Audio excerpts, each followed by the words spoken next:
America is in a debt spiral that is threatening to get completely out of control, according to my guest today, Jay Martin. He reveals the first domino that has fallen in an emerging sovereign debt crisis that could take the entire system down. And he also explains why we should all be worried about Turkey selling such a large amount of its gold reserves and how it ties into the US debt debacle. Jay also reveals why silver, and especially the silver mining sector, is looking particularly undervalued. All of this and so much more ahead. And guys, sign up for the free Commodity Culture newsletter. Go to readplaza.com/commodity culture. The link is in the description. And now, Jay Martin. Jay Martin, it is great to have you back on Commodity Culture. Now, not too long ago, you released an incredible explanation of what is happening right now in regards to the U.S. debt crisis on your channel, The Jay Martin Show. In fact, it's got almost 1 million views. This thing went totally viral. Why don't you break down for us how this debt crisis started, where it's heading, and how much damage you think it could ultimately inflict? Yeah, certainly, Jesse. Great to be back, man. So good to connect with you. I love what you're doing here. So here's, I think, where we should start. And the logical place to start is with the biggest picture, because we can get pretty wrapped up in like the current events that may seem to change the trajectory of things. But if you understand the big story that we are not departing from, everything else fits inside that, right? And that is simple. It's that we live in a cyclical world. And right now we're living in the cycle of American world order. And that cycle will end, just like every cycle before it did too. And if you understand that it has a definitive start and it will have a definitive end, and we just exist somewhere in this cycle, that gives you a bit of a sobering look when these current events happen and we think this changes everything, because it doesn't change everything. It may speed up the cycle, it may slow down the cycle, may shift the order of dominoes that might fall next, but the same outcome will still happen at the end of the day. So that's, I think, step one. And in terms of how do we end up in a debt crisis, it's the same as how would you or I end up in a debt crisis. We spend more money than we earn, right? And we would end up over our skis. And the thing is, like, how does the United States overspend by $2 trillion every single year, yet keep the lights on? And it's the same as you or I. If we spend more than we earn, we could keep that train going as long as banks continue to lend us more debt, right? Continue to lend us cash when we need it. And that's the exact situation that the United States is in. They overspend by $2 trillion. And that's totally fine as long as the United States credit card, being the treasury market, is still appealing to the rest of the world. As long as the rest of the world wants to continue lending and effectively buying American IOUs, which is what a treasury really is, then they can keep overspending and they can keep the lights on and moving this thing forward. So that's the situation that the US is in. That's what's allowed them to creep this deficit up by, what was 100 billion to 500 to a trillion to now $2 trillion and $39 trillion just over of total debt, and a trillion of interest expense every single year. That works because people have been willing to keep funding the United States. And as long as that's a situation, the train can keep on going. What the recent closure of the Strait of Hormuz was a great example of a current event that can speed up or slow down this debt trap the United States is in. And what that looked like was, a situation where many of the world's economies, right, dozens, were suddenly hit with, a 100x increase on their energy bill. And that's a huge thing to swallow. If your expenses go up by 100%, but your income doesn't, you're probably over your skis and you're going to have to dip into your savings account to pay the bills for a little while. Same as you or I. If our expenses doubled, but our income doesn't, we're probably going to have to dip into our savings. And in the world of global economies, specifically the countries like Thailand, like Indonesia, India, the countries that are sort of emerging nations, but and import 100% of their oil and park their savings in US treasuries, these are the countries that are most vulnerable to that closure of the Strait. So they experienced a double in their energy cost. They had to dip into their savings, right? And that means US treasuries and sell those down. Now, when you have countries selling their US treasuries, the value of those treasuries falls, and they say the yield goes up. But I think it's like, It's important to understand exactly what happens there. Effectively, Jesse, if you bought a 10-year treasury from the United States government, say $1,000, okay, just to keep math simple, and they agreed to pay you a 5% yield on that treasury. You lent $1,000 that you'll get back in 10 years. And every year, you'll get paid $50 in interest while you hold that treasury. But say 5 years down the road, you get hit with some kind of crisis that doubles your living expenses, maybe an energy crisis, for example. And you now have to dip into your savings to afford your bills. You look to your savings account, which is that $1,000 debt asset you hold, and you say, I need that money now. But the US government doesn't owe it to you for another 5 years. So you're kind of stuck. And so you go to the secondary market. You come to somebody like me and you're like, hey, I own $1,000 US treasury. It pays me $50 a year. I'll get the $1,000 back in 5 years, but I need the money today. Would you buy it off me? If you do, you'll get the $1,000 back from them in 5 years, and in the interim, $50 a year payment. And I look at you and I say, sounds okay, but you seem desperate. How bad do you need the money? And you say, really bad. So I say, okay, I'll buy it from you, but I'm not going to give you full value because you really need the money. I'm going to get myself a deal. I'll pay you $800 for that $1,000 asset. And you take the deal because you need the cash. Now what just happened, right? I bought a $1,000 asset for $800. So the price of the treasury, the asset, did go down, but the $50 payment remains the same. So now, whereas you were getting $50 on a $1,000 asset, I'm getting $50 on an $800 asset. So you were getting 5%, $50 on 1,000. I'm now getting 6.25%, $50 on 800. So the value of the bond went down, and that's why they say the yield goes up. It's the effective yield, right? It's nominally the same, but the effective yield did go up for me. The problem with that is in an energy crisis where it's not one country dipping into their savings, it's dozens all at the same time, the selling pressure or the amount of selling of those treasuries on the secondary market goes way up. But whenever there's, abundant selling on any asset, the prices all fall. And if the US is now going back to the market, as they always have to do, to sell more debt to fund their $2 trillion deficit, and you're somebody who might buy treasuries at an auction, you have to ask the question, why would I buy a brand new treasury for $1,000 from the US government if there's an abundance of them on the secondary market that I could scoop up for 800? Like, obviously, I'm going to do that. And that decreases the amount of new funders that will fund US debt going forward. And what the United States government needs is new funders. They don't make any money on the secondary market. They need new buyers at every treasury auction to finance the next few months of their existence. And if those buyers can buy something cheaper on the secondary market, they'll do that first. And that forces the US government to say, okay, no one's coming to the table. We better offer a higher interest rate to incentivize new buyers to the table. That increases their interest expense, right? Already $1 trillion per year. And that's why they call it a spiral, right? No one's buying our debt. Let's offer a higher interest rate to do it, to incentivize them to come in. But that increases our cost basis on that annual interest expense. Now $1 trillion and climbing.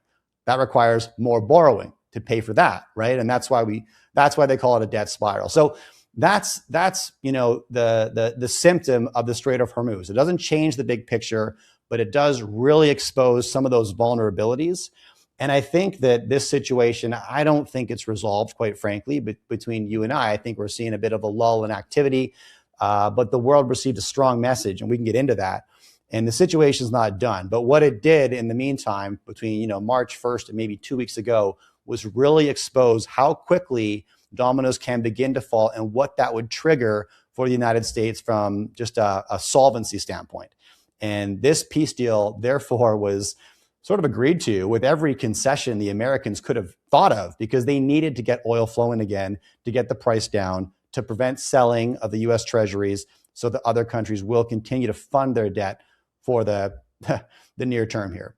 Speaking of exposing vulnerabilities, and I do want to get into the Strait of Hormuz in a moment, but you also have been speaking recently about Turkey selling their gold and why that could be an issue for the rest of the world.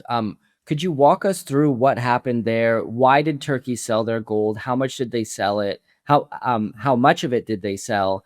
And what are the potential implications for the rest of the world? Okay, so Turkey's a great example of what we were just talking about, right? They're kind of the classic case. They're an emerging nation, meaning they're not wealthy enough to coast through a crisis. They're an oil importing nation, so they're reliant on that export oil market, and they park their savings in US treasuries and now gold. And it's important to think, like when people talk about the closure of the Strait, they always talk about 20% of the world's oil market. It's actually a lot more than that. If you're a country like Turkey or Japan or India and you import all of your oil, because what the United States produces and consumes internally was never on the market for an oil importing country like Japan or Turkey. They only had access to the export market. And the Strait is like 40% of that market. So it's a much bigger piece, which is why these countries have been hit so hard. And in Turkey's case, they did everything that we just discussed. They had to swallow higher energy costs, and so they dipped into their savings to do so.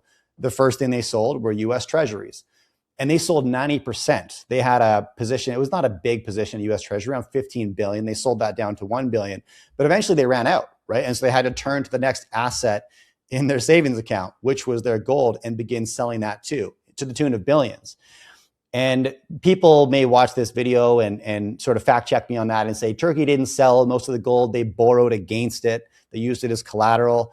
That's true. That's kind of like saying, I didn't sell my house. I just mortgaged it. It's like, okay, but who owns the majority of your house now? Like, not you. It's the same thing, right? Debt is tricky. We can fool ourselves, but it's the same thing. And the impact of that is that Turkey sold 90% of their treasuries before they got to their gold. And that sends a message to the other, dozen plus emerging economies that import all their energy that selling pressure is coming, and the asset they're holding their savings in, US treasuries, may decrease in value. If you're holding an asset and you can foreseeably tell it's going to drop in value, the probability that you're going to run to market to sell it before that happens is really high. And that's why when these events happen, right, it's important to look at it not as a single event, but always as part of a trajectory or a cascade or a series of dominoes. Countries saw what Turkey was doing. They're going to want to hit the exit before they're the last one in the room, right? But the selling of gold was emblematic of what happens in these situations. If you have to choose between your savings account and keeping the power on, right, you're always going to choose keeping the power on. And so anything that's not nailed to the floor gets sold. And that's why gold came off a lot, because you can sell gold.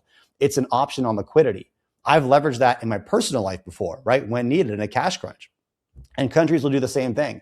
And so people say, oh, that, there was this conflict and energy crisis. Like, why is gold cooled off? Why is the gold price dropped? It's because, well, it's liquid. It's an option on liquidity. Gold's doing exactly what you own it for, right? You own it because there's always a market. You can always exchange that for liquidity when you need to.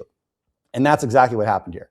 And so, yeah, Turkey was it's a great example of a country that so many other countries are in the same position, and they just went first.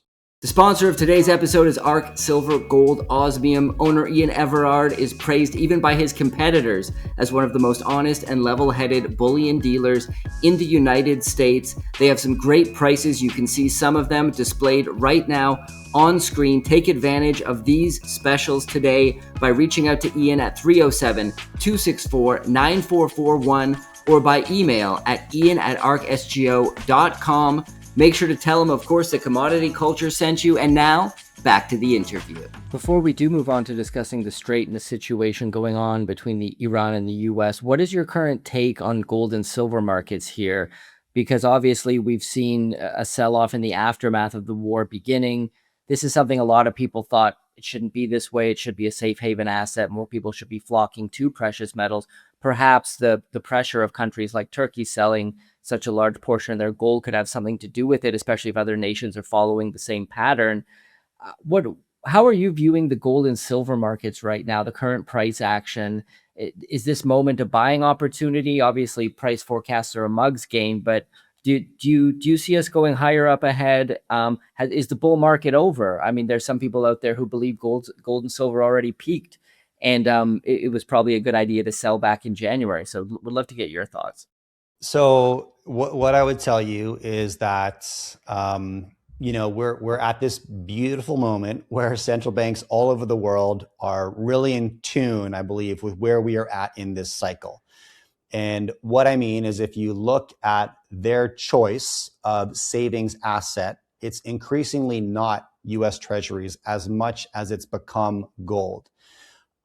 I can't tell you what the price of gold is going to do next month. And frankly, I don't try to figure that out because I'm a long cycle guy. I'm a long-term value investor. But if you look at the balance of what's held in the central bank treasuries, gold is now on a value basis the number one asset held by central banks. Now, the reason is back to the first thing that we talked about.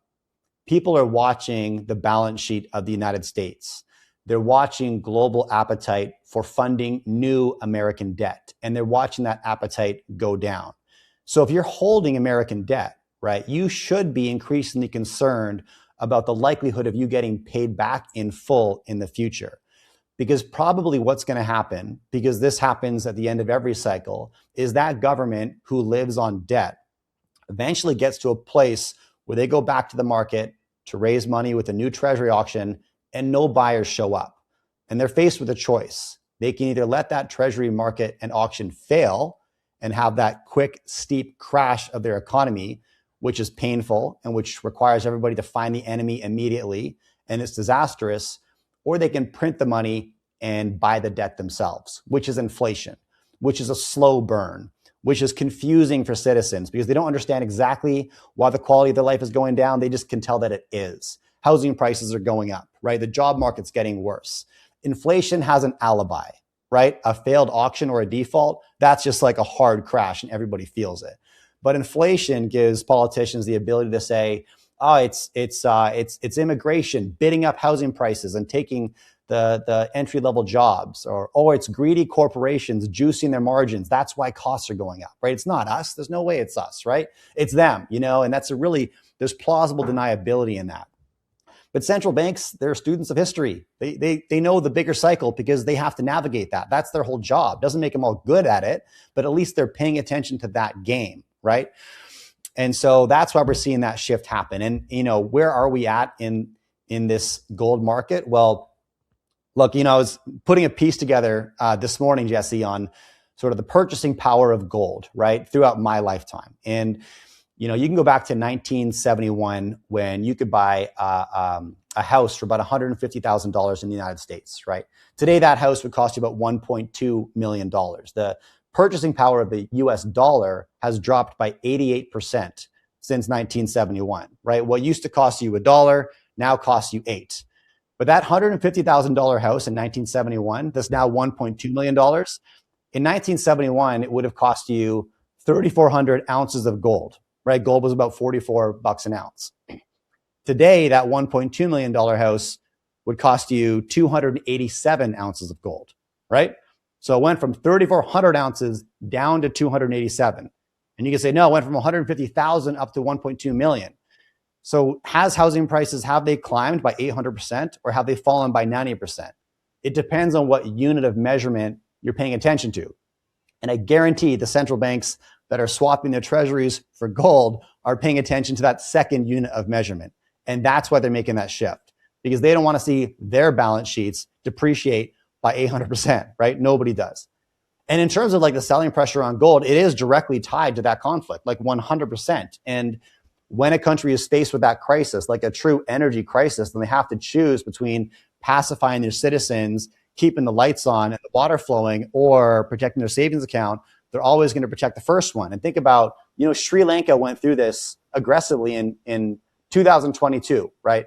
So they're a very tourism dependent economy.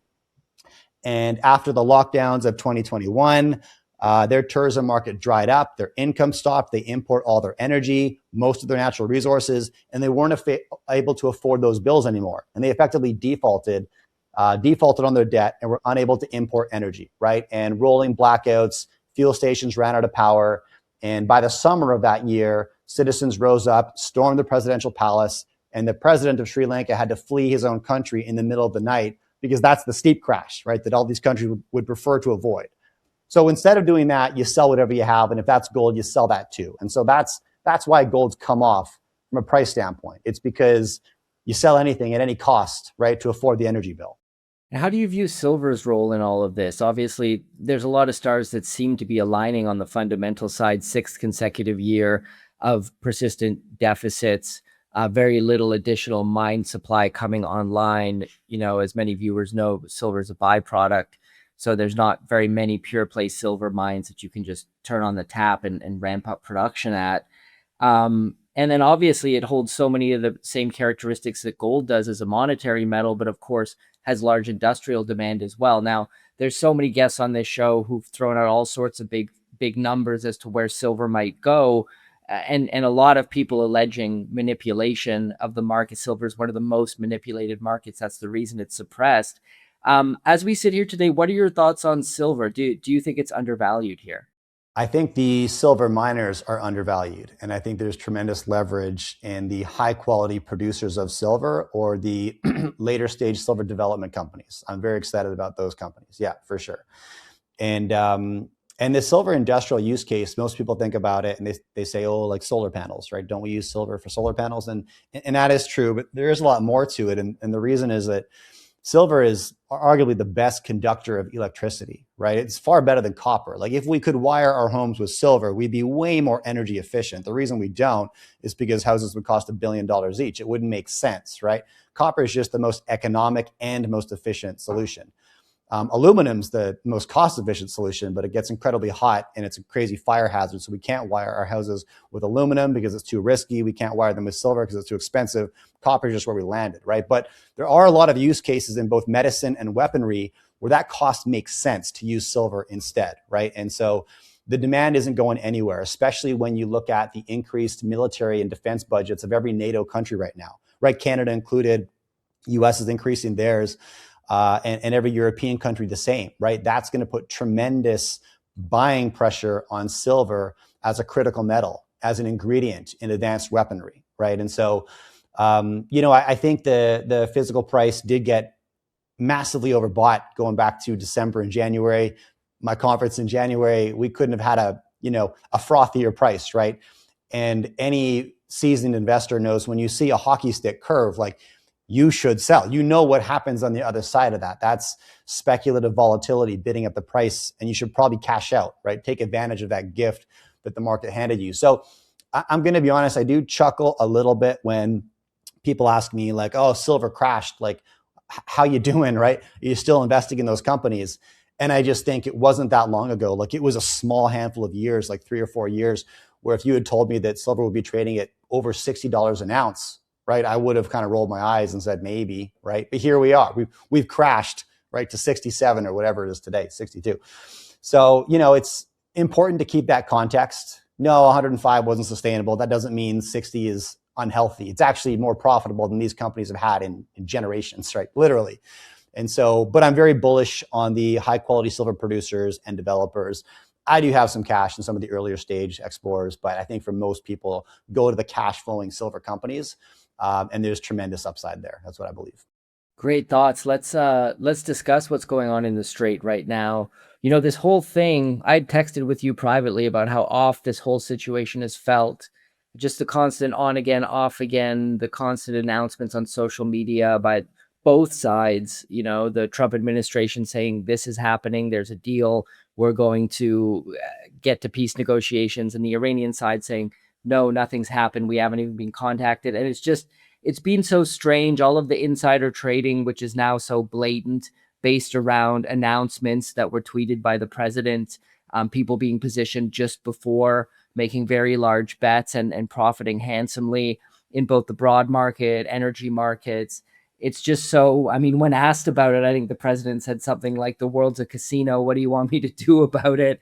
He also recently said, oh, my whole family has insider information every time they trade. It's like almost normalizing it. And not to get too political on one side or the other, but the whole thing feels off to me. And now we have this tentative so-called ceasefire. I think the latest news I saw was Iran has attacked another commercial vessel in the Strait of Hormuz. This has now happened a couple of times. There have been attacks since the ceasefire was announced from both sides. Israel as well, obviously, with their campaign in Lebanon, not necessarily looking like that's going to slow down either, which is part of the original agreement that appears to be, no longer intact. Where do you think we head from here? Do you see this just going back on into a full-on conflict? Is this just all sides milking it to make insider trades? This has become actually put out there now on social media. More and more people are starting to say, what's going on here? Are these guys just like calling each other and I'll make this announcement, you say this, just deny it again. That's what we do, and then we'll all place our trades. What do you think is going on at this point? How does this all end? And do you think this is going to be a longer, more protracted event than maybe many are anticipating? Whether or not insider trading advantage was any incentive for this conflict, I would doubt that. But once a conflict is happening, is insider trading occurring? Like, obviously, I would say 100%. I think to claim anything else is pretty naive. We have to acknowledge that our leaders, our political leadership, are humans, and they're narcissistic, self-serving humans. They're going to take advantage of the situation if they can. I don't think that's odd. I think that's expected, and it just is what it is. I don't like it, but I don't see it changing. And I think to turn a blind eye to that is incredibly naive. That is just a symptom of how our world has always worked. If you're the kind of person that looks at a nation, you're like, I want to rule all of those people, you're probably in it for yourself.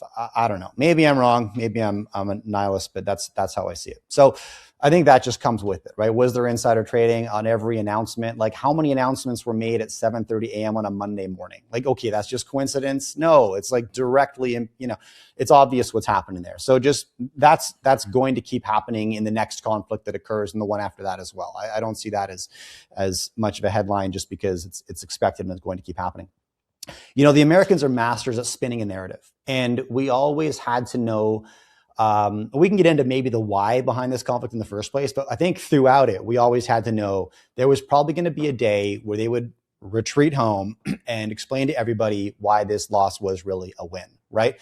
And one scenario that we've seen hinted many times from various leaders in the American administration has struck me as gravitating towards those parties over there need to get it together and calm down, right? And kind of passing the buck of responsibility to Israel and Iran and the surrounding countries. And America is been hinting at a position of like, we're trying to get them in line, right? We've withdrawn, but like they're just going at it still, right? And it kind of reminds me of a situation. I grew up with two brothers, and my older brother was like an amazing instigator. He would enter the room with all three of us, start a fight, get us both little brothers completely riled up, and then he'd just depart. And we'd be going at it, right? Throwing blows. My mom would come in, see us two fighting, and he'd be long gone, right? And that's kind of like how I've been interpreting this. And yeah, I wouldn't be surprised if we see the Americans continue to take that stance as like, we're advocating for peace. We're not there, right? There's a conflict happening and we're trying to resolve it, even though they're the ones that started it. And I see that as a probable outcome here. It's advantageous to the Americans, to be honest, because look, if you're in this situation, you're getting to the end of the road in this cycle. Like we talked about the debt trap earlier and the spiral, and that's unavoidable. As Lynn Alden says, nothing stops this train, but she's right. It's the truth. And, just keep in mind, it was 3 days ago, it was July 4th, 2026. If you remember, to Trump's inauguration, July 4th, 2026 was scheduled to be the day that DOGE, the Department of Government Efficiency, would have completed $1 trillion in government savings, and then they would disband as an organization. Now, obviously, the second part of that happened a lot sooner than we thought, and the first part never happened at all.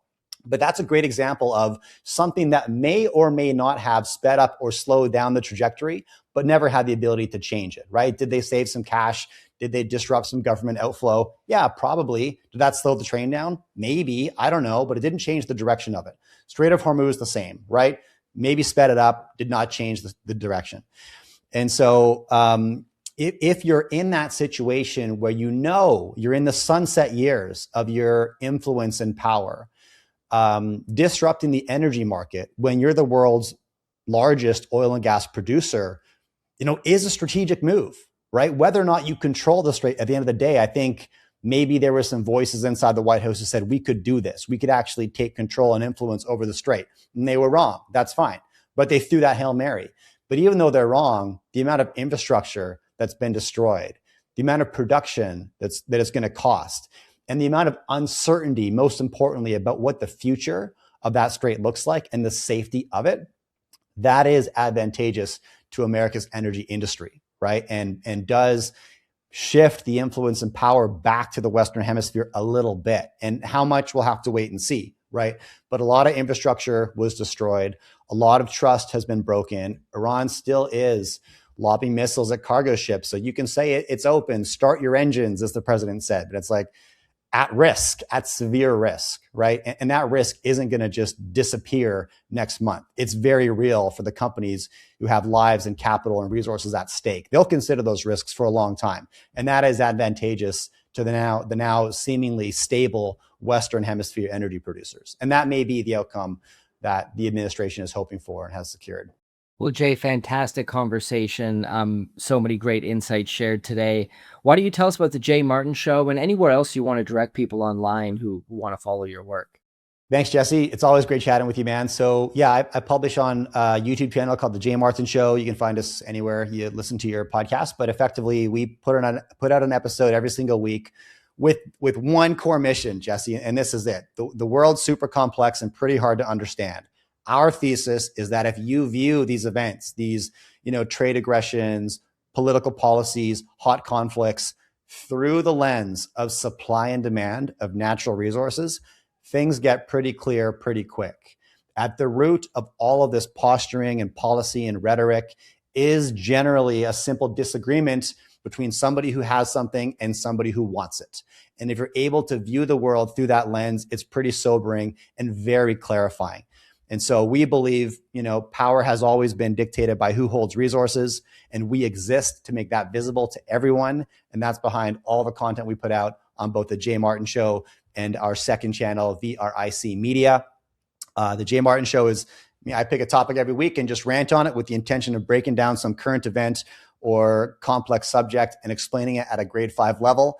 I think there's too many people in finance and macro that just kind of nod along and agree, but don't really want to ask the dumb question. And we try to demystify a lot of this stuff. And the VRIC Media channel is just very simply a channel built by mining investors for mining investors. We've got an amazing host there, Daryl Thomas, and it's super fun. We host an annual conference every January in Vancouver, British Columbia. 350 mining companies. We fly in about 60 keynote speakers. Last year we had 10,000 attendees. You chair on our main stage. It's super fun having you there. Hope you're back in 2027. But VRIC Media is where you can find everything that we do. Great. Well, I'm going to put a link in the description to the Jay Martin Show, the VRIC Media YouTube channel, as well as the VRIC website, so people can keep an eye out for the conference happening next year. Jay, as always, great conversation. Thank you for coming on. Super fun, Jesse. Pleasure's all mine. Thank you for joining us today. The sponsor of this episode is ARC Silver Gold Osmium. They have some great specials on precious metals, bullion products. You can see some of them on your screen right now. These are subject to change and well supplies last. So reach out to owner Ian Everard today at 307-264-9441 or by email at ian@arcsgo.com. And make sure to tell them that Commodity Culture sent you. And sign up for the free Commodity Culture newsletter, readplaza.com/commodity culture. I break down all of these episodes along with providing some actionable investment insights on all of my guests and the thoughts that they shared. So sign up today. The link is in the description below, and I'll see you guys in the next episode. Commodity Culture is a series on commodities and natural resources. If you would like to see more, be sure to subscribe and hit the bell notification so you're always up to date with the latest episodes.